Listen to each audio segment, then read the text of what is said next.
Assalamualaikum warahmatullahi wabarakatuh.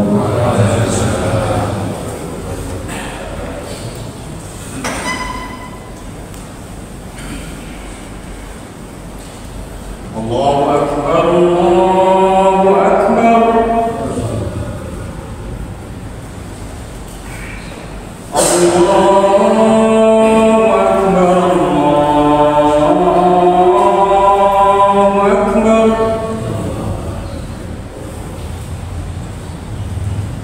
Asyhadu an la ilaha illallah.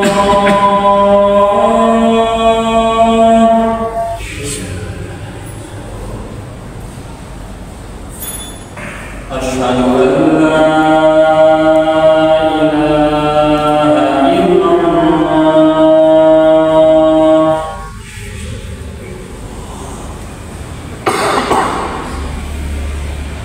Asyhadu anna Muhammadar Rasulullah.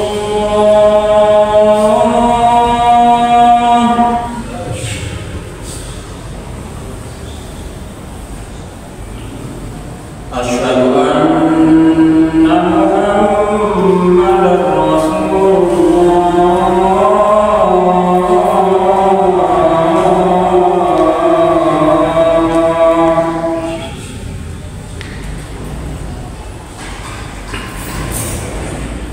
Hayya 'alas shalah.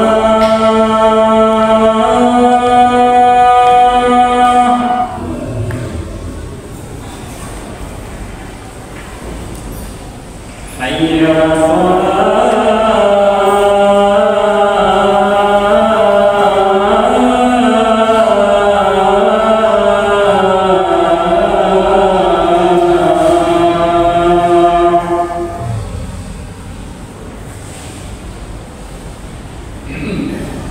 Hayya 'alal falah.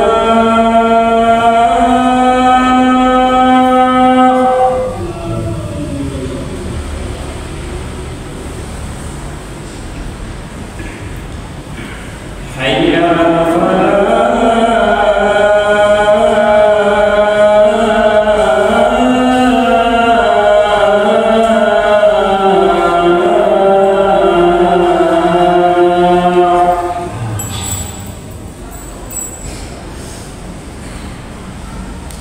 Allahu Akbar, Allahu Akbar. La ilaha illallah.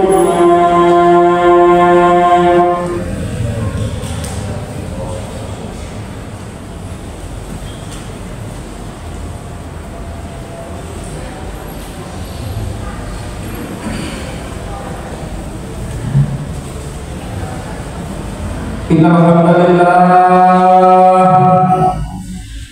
nahmaduhu wa nasta'inuhu wa nastaghfiruh wa na'udzu billahi min shururi anfusina wa min sayyiati a'malina. Man yahdihillahu fala mudilla lahu wa man yudlil fala hadiya lahu. Asyhadu an la ilaha illallah wahdahu la syarika lahu wa asyhadu anna Muhammadan 'abduhu wa rasuluhu la nabiyya ba'dahu. Allahumma shalli wa sallim ala Muhammad wa ala alihi wa man tabi'ahum bi ihsanin ila yaumiddin. Amma ba'du.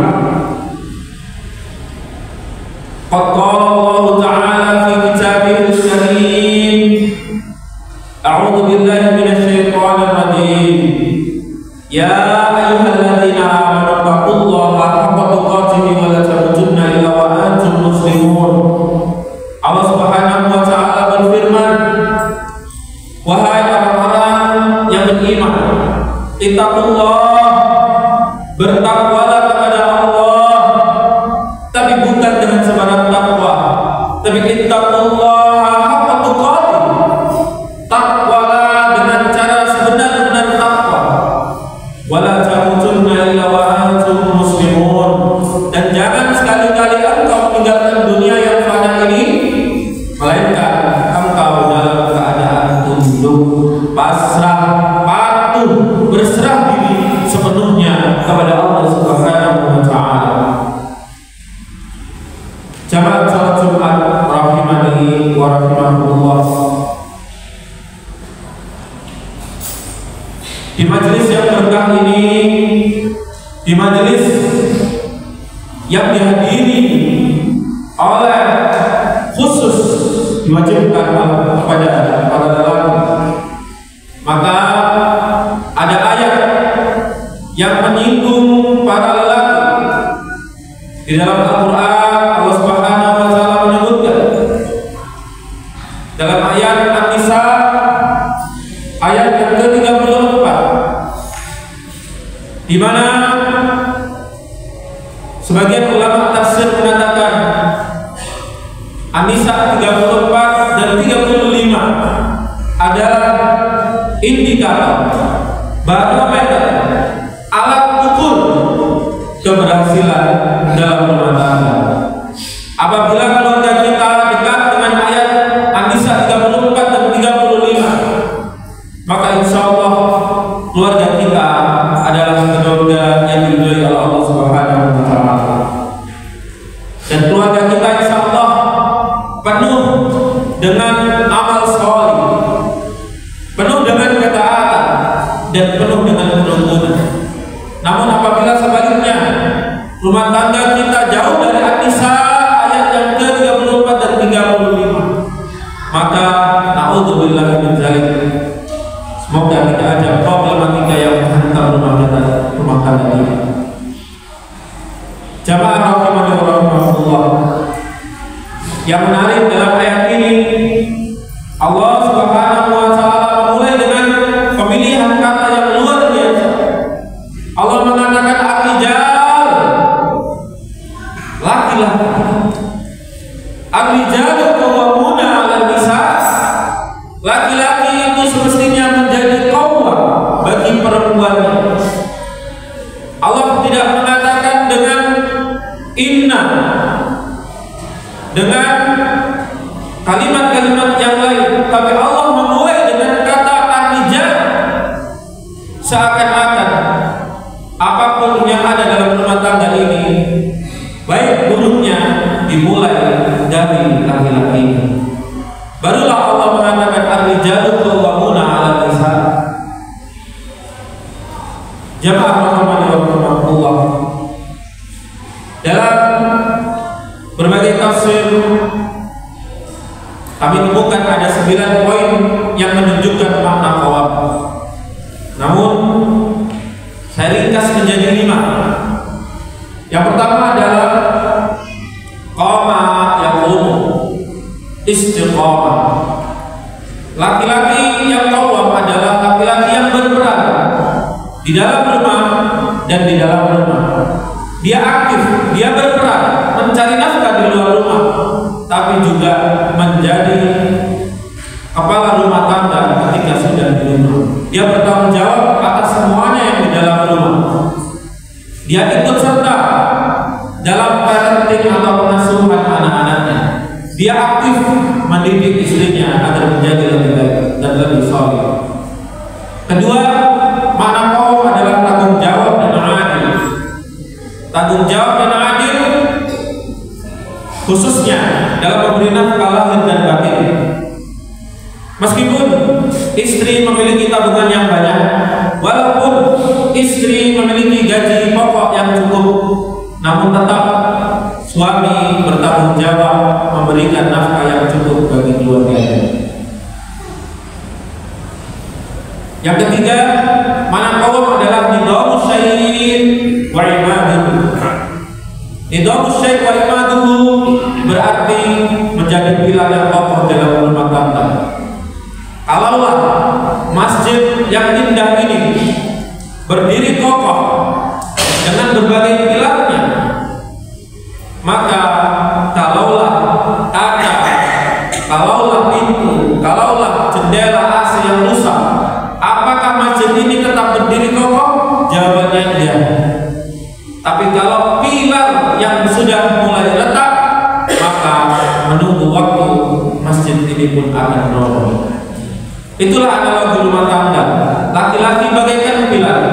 Anak, istri, mungkin boleh sedih, mungkin boleh mengeluh, mungkin boleh menangis, tapi laki-laki yang qawwam ketika sudah masuk rumah, mengetuk pintu rumah, menemui istri dan anak-anaknya, tiada yang paling layak kita ukir dalam wajah kita kecuali senyuman. Walaupun banyak masalah di luar rumah, walaupun banyak beban, walaupun kita dimaki-maki orang di luar sana, walaupun ada tagihan yang belum terbayar di bisnis kita, apapun itu, jangan pernah dibawa di dalam rumah tangga kita. Marilah kita berdiri kokoh di kedua kaki kita dan tetap berikan senyuman seakan tidak terjadi apa-apa. Jamaah rahimahullah, itulah analogi nidhamu syai' wa imanu. Yang keempat, laki-laki yang qawwam adalah laki-laki yang qayyim. Ada ulama namanya Ibnul Qayyim. Bukan berarti dia anaknya orang bernama Qayyim, bukan. Tapi dia dipanggil Ibnul Qayyim karena beliau adalah anak dari direktur pesantren pada saat itu, pengasuh pesantren. Apa artinya? Qayyim sering dimaknai sebagai kepala sekolah. Dia sibuk di luar, sibuk mengurusi kerjasama ini dan itu. Adapun yang mengajar setiap harinya adalah gurunya, adalah istri kita. Tapi tetap yang menentukan apa yang dipelajari anak-anak kita. Jam sekian apa yang dilakukan, siang apa yang dilakukan, istirahat jam berapa, itu adalah tugas kepala sekolah yang menentukan. Maka itulah peran laki-laki dalam rumah. 24 jam istri dan anak-anaknya ditentukan oleh suami. Termasuk memilih lembaga pendidikan, itu adalah tugas suami, bukan tugas istri dan bukan anak. Memilih tempat mengaji, tempat jamaah, sholat, apapun itu yang terkait dengan pendidikan agama Islam, pendidikan adab, pendidikan kehidupan adalah tanggung jawab laki-laki. Yang terakhir, mana qawwam adalah kiwamah.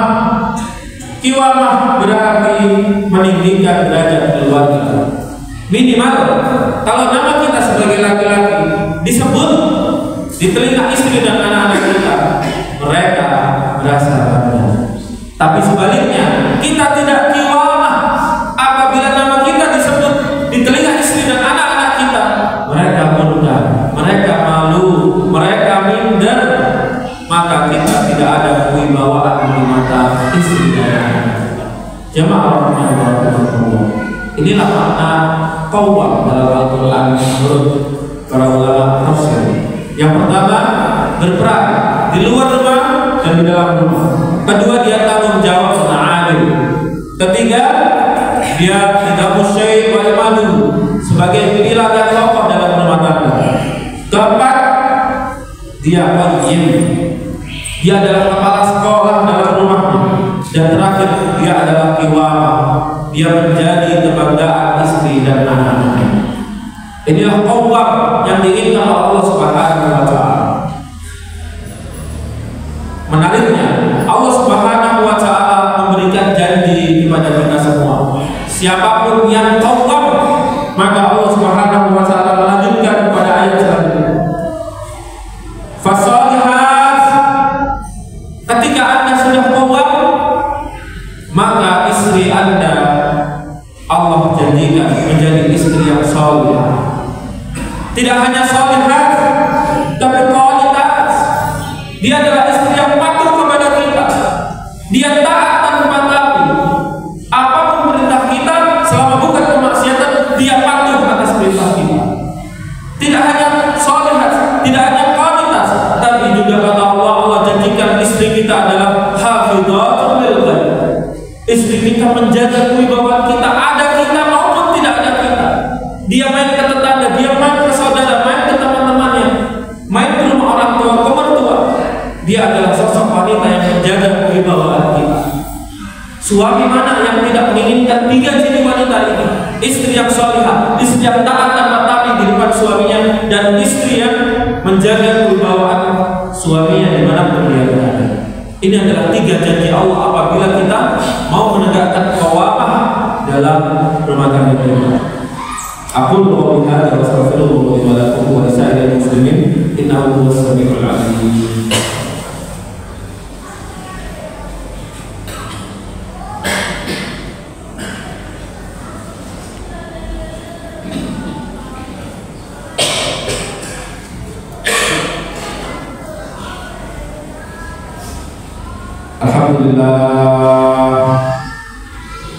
Alhamdulillahirabbil alamin.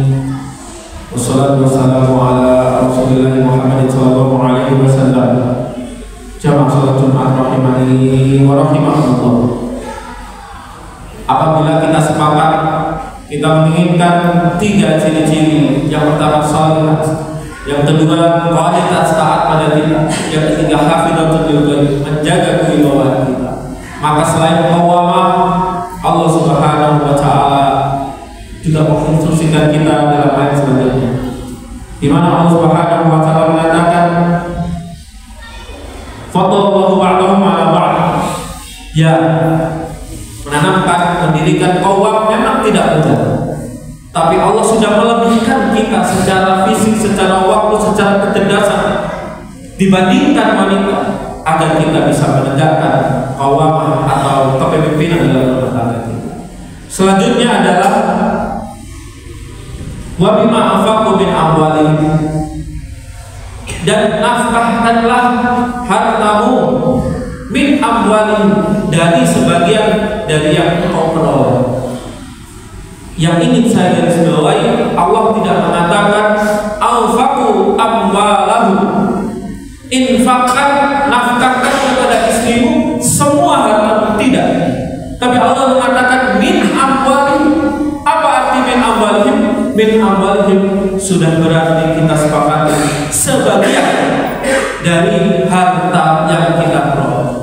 Kalaulah gaji kita UMR, maka semestinya tidak kita serahkan semuanya kepada istri kita. Dan ini banyak menjadi catatan rumah tangga di masyarakat kita, di mana banyak rumah tangga yang keuangannya masih dihandle oleh istri kita. Padahal Allah Subhanahu wa taala mengatakan min amwalihim, sebagian saja, sepenuhnya saja. Di luar nafkah, maka itu adalah sedekah kita dalam bentuk cinta kepada istri kita. Sekali lagi saya katakan, banyak amal soleh, banyak amalan berbakti kepada orang tua kita, banyak infak-infak pada sosial kita yang seringkali tertunda gara-gara kita menyerahkan keuangan kita pada istri kita. Kita ingin berbakti kepada orang tua, ingin menafkahi karena suaminya mungkin bapak kita meninggal, namun uang ini tertahan karena tidak diizinkan oleh istrinya. Kita punya saudara perempuan yang mungkin ditinggal mati suaminya, anaknya ada 2, siapa yang bertanggung jawab? Kita sebagai laki-laki, saudara laki-laki. Lagi-lagi karena uang tertahan oleh istrinya, maka kita batal bisa bertanggung jawab kepada saudara perempuan. Kita punya tetangga yatim piatu yang tidak bisa sekolah, kita ingin menjadi orang tua yatim, ingin mengasuhnya, tapi tertahan oleh istri-istri kita. Alhamdulillah. Marilah jamaah kita taubatkan. Kalau selama ini kita masih menyerahkan keuangan kita kepada istri kita, sekali lagi kita taubatkan. Karena apa? Kalau dengan ditahannya keuangan kita oleh istri kita, dan itu menyebabkan kita durhaka kepada orang tua kita, maka dengan kepemimpinan tersebut adalah kepemimpinan yang zalim dan kita gagal menjadi suami. Bukankah kita ini milik orang tua kita? Bukankah ridha Allah adalah ridha kedua orang tua kita, dan murka Allah adalah murka kedua orang tua? Jamaah rahimani wa rahimakumullah. Kalau kita sudah qawam, kalau kita sudah tegas dalam keuangan rumah tangga, insya Allah jadi orang salihah wa qanitan wa hafidhatul ghaib. Jamaah rahimani wa rahimakumullah. Marilah kita di hari yang penuh berkah ini kita bermunajat kita memohon ampun kepada Allah Subhanahu wa taala. Kita memohon doa-doa terbaik untuk urusan akhirat dan dunia kita. A'udzubillahi minasyaitonir rajim. Innallaha wa malaikatahu yusholluna 'alan nabi. Ya ayyuhalladzina amanu shallu 'alaihi wa sallimu taslima. Allahumma shalli 'ala Muhammad wa 'ala ali Muhammad kama shallaita 'ala Ibrahim wa 'ala ali Ibrahim wa barik 'ala Muhammad wa 'ala ali Muhammad kama barakta 'ala Ibrahim wa 'ala ali Ibrahim innaka Hamidum Majid. Allahumma ighfir lil muslimina wal muslimat wal mu'minina wal mu'minat al ahya'i minhum wal amwat innaka sami'un qaribun mujibud da'wat ya qadiyal hajat. Rabbana hab lana min azwajina wa dhurriyyatina qurrata a'yun waj'alna lil muttaqina imama. Allahumma inna nas'aluka al-huda wa tuqa wal 'afafa wal ghina ya muqallibal qulub thabbit qulubana 'ala dinik. Allahumma a'inna 'ala dhikrika wa shukrika wa husni 'ibadatika. Allahumma inna nas'aluka ilman nafi'an wa rizqan thayyiban wa 'amalan mutaqabbalan. Rabbana atmim lana nurana waghfir lana innaka 'ala kulli shay'in qadir. Rabbana atina min ladunka rahmah wa hayyi' lana min amrina rashada. Rabbana atina fid dunya hasanah wa fil akhirati hasanah wa qina adzabannar. Wa sallallahu ala nabiyyina Muhammad wa ala alihi wa sahbihi wa man tabi'ahum bi ihsan ila yaumiddin. Wa qul ta'ala alhamdulillah.